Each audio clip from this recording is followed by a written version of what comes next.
तो आज sports mania segment में हमारे साथ मौजूद हैं एक ऐसे पर्वतारोही जिन्होंने पूरी दुनिया में भारत का नाम रोशन किया है। 6 दिनों में बिना एक्लिमेटाइजेशन के एवरेस्ट क्लाइंब करने वाले विश्व रिकॉर्ड उन्होंने बनाया है और साथ ही साथ सातों महाद्वीप के ऊंची चोटियों पर फतह करके उन्होंने विश्व रिकॉर्ड बनाया है। तो चलिए स्वागत करते हैं, a very warm welcome Narendra Singh Yadav ji. Narendra ji, पहले तो आपको बहुत बहुत बधाई। आप भारत का नाम आपने रोशन किया। 6 दिन में आपने एवरेस्ट को क्लाइंब किया, आपने वर्ल्ड रिकॉर्ड बनाया, आपने इतनी सारी पीक को क्लाइंब किया। लेकिन पहला प्रश्न आपसे, शुरुआत किस प्रकार हुई? जब मैं 8 साल 7 महीने 11 दिन का था, मेरे फादर इंडियन आर्मी में थे, अभी कुछ वर्ष पहले रिटायर हुए।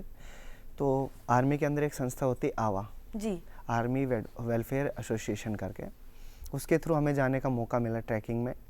और पहले बार ये मुझे मौका मिला फ्रांस, और चरमक्स नाम की एक जगह है, वहाँ पर मैंने जाके एक 5 दिन का कैंप अटेंड किया। और इंडिया आया तो इंडिया में गाइडलाइन पता चली कि माउंटेनियरिंग कोर्सेज़ के लिए आपको एक एज लिमिट चाहिए होती है, आप तभी कर सकते हैं। जी जी। तब तक मैंने अपनी ट्रैकिंग को कंटिन्यू रखा, और जब मैं उसके लिए एलिजिबल हुआ तो मैंने अपने कोर्सेज स्टार्ट किए नेहरू पर्वतारोहण संस्थान उत्तरकाशी उत्तराखंड से जी। मैंने अपना बेसिक कोर्स किया 2012 में, एडवांस किया 13 में, और 14 में मैंने MOI, और मैंने 15 में किया सर्च एंड रेस्क्यू। जी जी। तो आपने अलग अलग कोर्सेज किए और अलग अलग टेरेन्स पे आपने क्लाइंब किया। सबसे आसान और सबसे टफ कौन सा टेरेन रहा आपके लिए? मैम, आसान तो कोई भी नहीं है। I'm sure. और टफ़ की बात करें तो मैं हर पीक को टफ़ मानता हूँ, क्योंकि एक 4000 मीटर की भी माउंटेन ऐसी होती है कि जो चढ़ना बड़ा मुश्किल है, क्योंकि सबकी अपनी वेदर कंडीशंस, ग्रेडियंट, वहाँ का मतलब ऑक्सीजन लेवल, टेरेन, बहुत कुछ मैटर करती है। और सबसे इम्पोर्टेंट चीज़ है वेदर। अब अंटार्कटिका की बात करें तो हम 4200 मीटर की पीक है, लेकिन घुटने टिका देती है। यदि हम एवरेस्ट की बात करें तो 8848.86 है, जहाँ का ऑक्सीजन लेवल जब हम डेथ जोन से ऊपर जाते हैं तो अपने आप को जिंदा रखना ही बड़ा मुश्किल है। यदि हम बात करें माउंट डेनाली की, जो अलास्का के अंदर है, वहाँ पे चिल विंड्स इतनी ज़्यादा है कि इंसान वैसे ही सर्वाइव करना इतना मुश्किल है।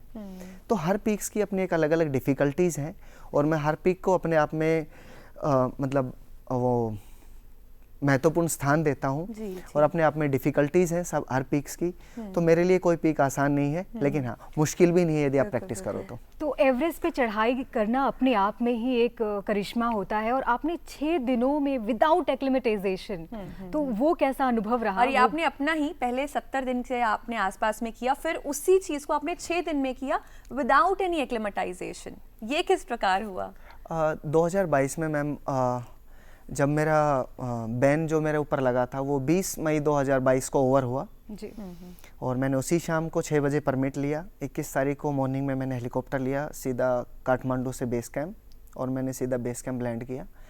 उसी डे रात को, मतलब अगले दिन मॉर्निंग में सुबह 2 बजे मैंने क्लाइंबिंग स्टार्ट की, और शाम को 5 बजे मैं सीधा कैंप 2, कैंप 1 नहीं रुका मैं। बैड वेदर की वजह से एक दिन फिर से कैंप 2 रुका, और अगले दिन विंड्स ज़्यादा थी तो एक दिन और मैंने ब्रेक लिया। फिर अगले दिन कैंप 3 रात को होल्ड किया, और अगले दिन कैंप 4 शाम को मैं लगभग 3:15 के आसपास कैंप 4 पहुंचा, और शाम को 7 बजे ही निकल गया मैं समिट के लिए। और सुबह 5:43 पे मैं टॉप पे था, और वापस सीधा बेस कैंप। और इस तरह आपने वर्ल्ड रिकॉर्ड बनाया। लेकिन आप कुछ भी करते हैं, आप कोई भी पीक चढ़ते हैं, एक्लिमेटाइजेशन बहुत ज़रूरी होता है। और एवरेस्ट जैसे टफ टेरेन पे आपने बिना एक्लिमेटाइज किए आपने क्लाइंब किया, बॉडी ने किस तरह रिस्पॉन्स किया? माउंटेनियरिंग के अंदर एक्लिमेटाइजेशन एक बहुत बड़ा प्रोसेस है, और कोई भी पीक विदाउट एक्लिमेटाइजेशन, चाहे वो 5000 मीटर की क्यों ना हो, उसको चढ़ना बड़ा ही मुश्किल है जी। बिल्कुल। और मैं अपनी बात को झुठलाऊंगा कि मैंने इसको कैसे, मैंने इसको इसलिए किया, बहुत सारे रिकॉर्ड्स थे। फास्टेस्ट रिकॉर्ड एवरेस्ट के हैं, घंटे में हैं, घंटों में भी हैं लोगों के। लेकिन मैंने सोचा कि एक्लिमेटाइजेशन प्रोसेस को मैं कैसे बीट कर सकता हूँ, उसके लिए मैं एक बार ट्राई करना चाहूँगा इस चीज़ को। इसकी लगभग मैंने 1 साल के लगभग प्रैक्टिस की हिमाचल में, और जगह का नाम है इंद्रहार, जो कि धौलाधर रेंज में आता है, धर्मशाला के पास में।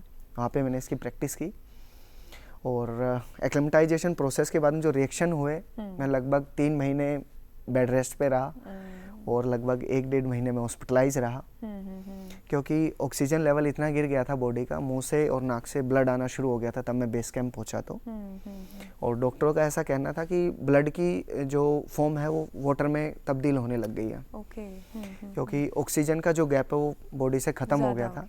और कैंप 3 में ये मुझे बाद में पता चला कि रात को कुछ देर के लिए ऐसा हुआ कि मेरे शेरपाओं ने फील किया कि मेरी बॉडी ठंडी पड़ गई है और उन्होंने सैटेलाइट फ़ोन से नीचे काठमांडू में बताया कि he is dead, he is no more. और उन्होंने सीधा घर पे बोल दिया, और घर पे किसी को पता नहीं था कि मैं एवरेस्ट क्लाइंब करने गया हूँ। ओके, तो घर वालों को भी सरप्राइज था ये। घर वाले बोले हमारा लड़का नहीं है। तो बिल्कुल नियर टू डेथ एक्सपीरियंस रहा आपके लिए ये। फिर कुछ मिनट बाद में मैं एकदम से उठता हूँ और दोनों को देखता हूँ ऐसे सामने बैठे हुए। मैंने पूछा भाई क्यों बैठे हो, क्या हो गया, रात को 2 बजे किस लिए बैठे हो? तो उन्होंने बोला कुछ नहीं, सो जाओ करके। जब एक्सपीडिशन खत्म हुआ तो उन्होंने बताया कि ऐसा हो गया था। तो ये रिएक्शंस रहे। अब हाल ही में आप अंटार्कटिका से लौटे हैं, तो वहाँ पे कैसा एक्सपीरियंस रहा? नो मैंस लैंड कहते हैं उस जगह पे आप जाके भी चढ़ाई करके आए हैं, तो वो अनुभव कैसा रहा? अंटार्कटिका में वाइट कॉन्टिनेंट बोलते हैं, सबको पता है। और हमने बचपन में मैंने पढ़ा था कि धरती पे एक ऐसी जगह है जहाँ पर 6 महीने दिन और 6 महीने रातें होती हैं। ध्रुवों पर। तो वहाँ पे पहुँचा तो ये एक मेरा लाइफ का सबसे बड़ा एक्सपीडिशन था। एक्सपेंस वाइज भी 60 लाख के लगभग खर्चा आता है इस एक्सपीडिशन में। और एक्सपेंस जो हैं वो रिमोट एरिया की वजह से एक्सपेंसेस हैं। और 5 साल मैंने इसका वेट किया, कोविड की वजह से 3 साल स्टक रहा, चौथे साल ऑर्गेनाइज नहीं हुआ, तो 5 साल मैंने वेट किया। तो मेरे लिए एक बहुत बड़ा एक्सपीडिशन था जिसकी वजह से मेरा 7 समिट का रिकॉर्ड रुका हुआ था। इसमें एक्सपीडिशन जो है, अंटार्कटिका की हाइट मतलब माउंट विंसन की हाइट ज़्यादा नहीं है, लेकिन फर्स्ट एक्सपीरियंस की सीधा एक बड़ा सा क्राफ्ट यूनियन ग्लेशियर पे लैंड कर रहा है, कोई हवाई पट्टी नहीं है, कुछ भी नहीं है। और यूनियन ग्लेशियर पे जब हम पहुंचे तो बोला कि आज वेदर बड़ा साफ है, और एक छोटा सा चार्टर प्लेन हमें मिला जो विंसन बेस कैंप ले जा रहा है, उसमें सिर्फ 6 सीटें। तो उससे सीधा हम बेस कैंप पहुंचे और एक्लिमेटाइजेशन प्रोसेस स्टार्ट हुआ। एक दिन बेस कैंप रहे, अगले दिन कैंप 1 के लिए हमने एक्लिमेटाइजेशन वो किया और वापस आए। फिर कैंप 1 शिफ्ट हुआ, मतलब उसको लो कैंप बोलते हैं। फिर अगले दिन हाई कैंप गए और नेक्स्ट डे हमने एक दिन रेस्ट करके समिट अटेम्प्ट किया। इंडिया के हिसाब से 25 दिसंबर को मैंने क्लाइम किया दोपहर 1:32 के अप्रोक्सीमेट। वहाँ तो टाइम जोन 0 है, कोई भी टाइम जोन नहीं है, समय नहीं है, 24 आवर सनलाइट। तो चिलियन टाइम के हिसाब से 24 थी वहाँ पे। लेकिन सबसे ज़्यादा डिफ़िकल्टी कि जब क्लाइम करते हैं तो एक बॉडी रिएक्ट करती है ना कि शाम हो गई, हाँ बस यार अब बस करो, आज का हो गया, चलो रेस्ट करते हैं, टेंट लगाते हैं। वहाँ पे ऐसा 2-3 घंटे ज़्यादा हो जाते थे, सनलाइट सामने रहती थी, चलते रहते थे, और रात को जाके फील आता तो फटीक हो गई, पता नहीं चला क्या हुआ। तो जब देखते थे रीडिंग्स तो यार आज तो हम 14 घंटे चल गए। तो मतलब अंटार्कटिका अपने आप में टफ इसलिए मैम, एक तो वहाँ पे विंड चिल्स जी और temperature is like -57, 58 and then day night also, it's always the day, तो आप रेस्ट अच्छे से नहीं कर पाते। ऑल्सो यहाँ से आपको अलास्का ले चलते हैं, अलास्का में भी डेनाली पीक आपने सबमिट किया, उसके बारे में भी कुछ बताएं हमें। डेनाली जो पीक है मैम, मैं अपने एक्सपीडिशंस में सबसे ज़्यादा टफ मानता हूँ। Okay, what makes it so tough? हाँ, तो उसमें भी सेम 6 महीने दिन और 6 महीने रातें हैं अलास्का में भी जी। और वो पूरा एक्सपीडिशन जो है पूरा मतलब बोलते हैं अल्पाइन स्टाइल है। आपको कोई गाइड की हेल्प नहीं, कोई शेरपा नहीं, कोई पोर्टर नहीं, कुछ भी लोड फेरी नहीं, आपको पूरा वेट अपना खुद कैरी करना है। Approach March is like 8 hours every day. कितना लगभग वेट हो जाता है आपका? वेट मेरा जब वेट हुआ तो 103 किलो आप कैरी करके चलते हैं? 103 किलो? हाँ जी। और नो शेरपा? अलास्का एक स्लेज होती है जो सेम अंटार्कटिका में थी, ऐसी एक स्लेज होती है, उसके अंदर लगभग 80 किलो बचा हुआ बैकपैक में कि उसको बैलेंस कर सके, जिसके अंदर फ्यूल, राशन सब कुछ कैरी करना पड़ता है। That's another add-on। आप अपने आप को तो संभाल ही रहे हैं, आप 103 किलो का सामान भी अपने साथ संभाल रहे हैं। तो क्या क्या यूजुअली आपके सामान में, खाने पीने का क्या कुछ सामान रहता है? What are the basic things that you carry जब आप इस तरह के पीक्स करते हैं? ब्यूटेन गैस होती है जो सबसे मेन है, जिससे खाना बनेगा और पानी बनेगा। उसके बाद में ड्राई राशन, मैं वेजिटेरियन हूँ तो मेरे लिए थोड़ा सा बढ़ जाता है कि ड्राई फ्रूट्स वगैरह हो गया, सीड्स हो गए, सत्तू हो गया, और मैं काफ़ी नेचुरल चीज़ें यूज़ करता हूँ तो वो सब कैरी करते हैं। और इसमें सबसे ज़्यादा वेट होता है फ्यूल का। फ्यूल कैरी करना। टेंट हो गया, टेंट इज़ लाइक 5 kg। और यदि हम कैलकुलेट करें हम 25 दिन के राशन को, तो वो 80 किलो से ऊपर खुद ही चला गया।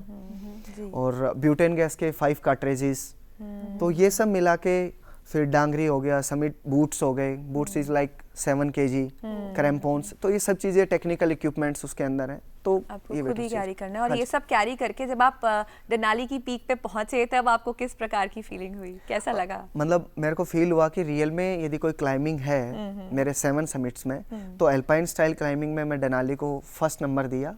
टफ भी है जी। और उसके जो 5 कैंप थे, 5 कैंपों में अपने आप में पहुंचना एक समिट था। जी, तो इतने सारे वर्ल्ड रिकॉर्ड्स आपने बनाए हैं। एक वर्ल्ड रिकॉर्ड आपने बनाया है कि आपने एल्ब्रुस माउंटेन पे हनुमान चालीसा का पाठ आपने किया। उसके पीछे क्या आस्था, क्या प्रेरणा थी? मैम मेरा सानिध्य कभी से ही, बचपन से मैं आरएसएस से जुड़ा हुआ हूँ, संतों की मतलब साथ पला बड़ा हूँ, तो मैंने देखा कि बहुत सारे रिकॉर्ड्स बन रहे हैं, तो मैंने सोचा क्यों ना मैं भी अपनी भारतीय संस्कृति को इस रिकॉर्ड माउंटेनियरिंग के रिकॉर्ड्स के अंदर ऐड ऑन करूं।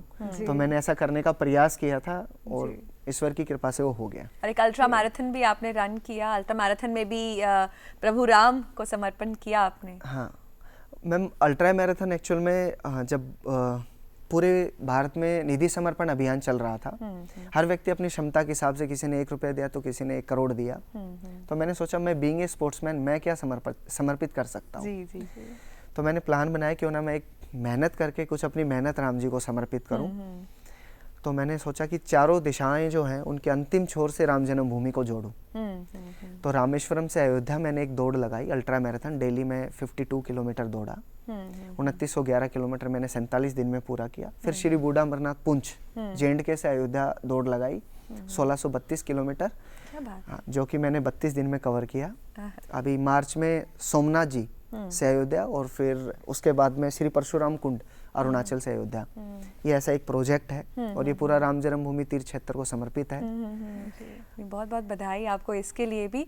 लेकिन आप इतना एक एक्टिव लाइफस्टाइल जीते हैं, आप इतने टफ टेरेन्स पे क्लाइम करते हैं, आप अपने आप को तैयार किस प्रकार से करते हैं? आपका दिनचर्या, आपका ट्रेनिंग शेड्यूल कैसे रहता है? सबसे मेन मैम डाइट है, और डाइट को मेंटेन करके ही। और आप वेजिटेरियन भी हैं? हाँ जी जी। तो किस तरह का आपका डाइट रहता है? और वेजिटेरियन हूँ इसलिए मैं सबसे ज़्यादा मजबूत हूँ।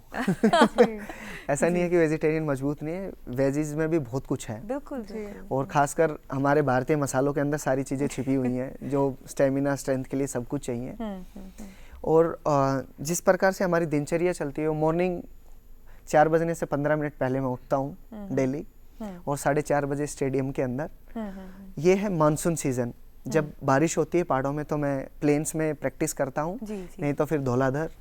वही सेम शेड्यूल होता है, सुबह 4 बजे, फिर 3 घंटे का शेड्यूल, दोपहर में रेस्ट, एक्सपीडिशन प्लानिंग, शाम को फिर से प्रैक्टिस, और नाइट को नाइट मार्च प्रैक्टिस, वो हफ्ते में 3 बार। जी जी।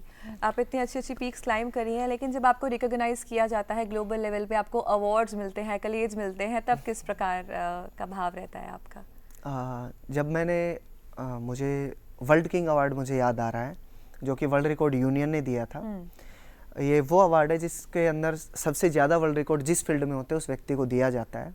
उस टाइम पे मेरे माउंटेनियरिंग में 17 वर्ल्ड रिकॉर्ड थे, 17, तब मुझे वर्ल्ड किंग मिला था। और वो जो मतलब जब आप वर्ल्ड स्टेज के ऊपर होते हो तो अपने आप को लगता है कि हाँ, एक्चुअल में मैंने अपने राष्ट्र के लिए और अपने समाज के लिए, अपने आने वाली पीढ़ियों के लिए कुछ किया है, कि जो कुछ सीखेंगे। और एडवेंचर अपने आप में एक अलग फील्ड है, जी, जी। क्योंकि नेचर से कनेक्ट करती है, और नेचर ही बहुत कुछ है। मेंटली अपने आप को कितना तैयार करना पड़ता है? बोलते हैं कि सामने पहाड़ खड़ा है लेकिन पहाड़ अपने दिमाग में होता है, तो मानसिक रूप से अपने आप को किस तरह प्रिपेयर करते हैं कि कोई भी समस्या है, कोई भी चुनौती है, खासकर बहुत सारी बार ऐसा होता होगा कि आपको लगता होगा कि नहीं, अब नहीं कर पाऊंगा, अब ये नहीं चढ़ पाऊंगा, तो तब क्या करते हैं? मैं तो मैम अपनी डेली सीजन में मेडिटेशन करता हूँ एवरीडे। और आपने बिल्कुल सही कहा है, जब फाइनल स्टेप्स होते हैं बहुत बार, तो माइंड में कई बार एकदम से वाइब आती है कि बहुत ज़्यादा हो गया है। और कई बार वेदर ख़राब होता है तो भी मन में भावनाएं आती हैं, क्यों ना यार वापस चलें। लेकिन हर बार एक ही चीज़ याद आती है, मैंने पढ़ा था एक श्लोक कि यदि आप आधे रास्ते से वापस लौटते हैं, यदि आप आधा रास्ता आगे तय करके जाएंगे तो आप मंजिल तक पहुंच जाएंगे, और आधा रास्ता यदि आप छोड़ के वापस आएंगे तो दुनिया दुत्कारेगी। रास्ता तो उतना ही तय करना है, रास्ता आपको उतना ही तय ऊपर जाएं करना या वापस। तो मैं प्रीफर करता हूँ क्यों ना पूरा किया जाए। तो आपके अनुभवों में से कोई एक बहुत ही चैलेंजिंग क्षण जब आपको लगा कि बिल्कुल अब तो हो नहीं पाएगा, या ऐसा कुछ, ऐसा अनुभव, और उसको आपने कैसे कॉन्कर किया उस मोमेंट को, चैलेंज को? ये मेरे साथ मैम एवरेस्ट 2016 में हुआ। मैं कैंप 2 के अंदर था, समिट करके वापस आया था, और वहाँ पे एक लड़की का रेस्क्यू होना था, एक क्लाइमर थी। उसके लिए स्लीपिंग बैग के लिए पूछा जा रहा था कि भाई किसी के पास कोई स्लीपिंग बैग है तो दे दो, कि जिसके चलते उसका रेस्क्यू हो सके। तो मैंने मेरे शेरपा को बोला कि भाई दे दो, हमें तो नीचे जाना है। तो उसने बोला सर रात को सोओगे कैसे? मैं को देखेंगे। जब मैं अपने शूज़ पहन के सोया, सुबह उठ के देखा तो पैरों में फ्रोस्ट बाइट हो गई, और पैरों की 10 की 10 उंगलियाँ सड़ गई। अब मैंने सोचा बेस कैंप कैसे जाऊं, दिमाग में 100 तरह के विचार, क्यों दिया, कैसे दिया, और बिल्कुल आप वाला क्वेश्चन आ रहा था कि अब तो मुश्किल आ गई माउंटेनिंग कैरियर को कंटिन्यू करना। और लगभग मैंने 2 साल बेड रेस्ट किया उस चीज़ को लेके, उंगलियां काटने तक की नौबत आ गई थी। तो कई बार ऐसे आते हैं मैम विचार, लेकिन उस टाइम पे मेंटली हमें पॉजिटिव खुद ही होना पड़ता है, क्योंकि हाई एल्टीट्यूड में आपको कोई बताने नहीं आएगा जो आपने ट्रेनिंग सेशन में सीखा है। और मैं तो भगवत गीता को मानता हूँ, पढ़ता हूँ, और हनुमान चालीसा का उपासक हूँ, तो हो जाता है। बिल्कुल जीती जागती एक आप मिसाल हैं, प्रेरणा का स्रोत हैं, और लाखों युवा आज आपको देखकर प्रेरणा ले रहे होंगे। एक आखिरी संदेश अगर आप जाते जाते युवाओं को दे पाएं जो माउंटेनियरिंग में अपना करियर बनाना चाहें। यदि माउंटेनिंग में अपना करियर बनाना चाहते हैं तो बहुत सारी अपॉर्चुनिटीज़ हैं। इंडिया के अंदर बहुत सारे माउंटेन्स हैं। आप अपनी ऑपरेटिंग एजेंसीज़ खोल सकते हो, ट्रैकिंग एजेंसीज़ खोल सकते हो। उसके लिए आपको बेसिक एडवांस कोर्स करना होगा, सर्च एंड रेस्क्यू कर सकते हो, और यदि आपको टीचिंग लाइन में जाना है तो आप एमओई करके इंस्ट्रक्टर भी बन सकते हो। ऐसी बहुत सारी अपॉर्चुनिटीज़ यदि आप ग्रैब करना चाहो तो बाहर भी हैं। बहुत सारे आउटडोर स्कूल्स हैं, तो आप वहाँ जाके आउटडोर स्कूल्स में इंस्ट्रक्टर भी जा सकते हो। तो ऑप्शंस काफ़ी सारे हैं, काफ़ी बस just have to prepare your mind that this is what I want to pursue, और अपने पैशन को परस्यू करते हैं तो मंजिल अपने आप मिल जाती है। जी बहुत बहुत धन्यवाद, thank you so much for joining us here और अपना एक्सपीरियंस हमारे साथ साझा करने के लिए। Thank you.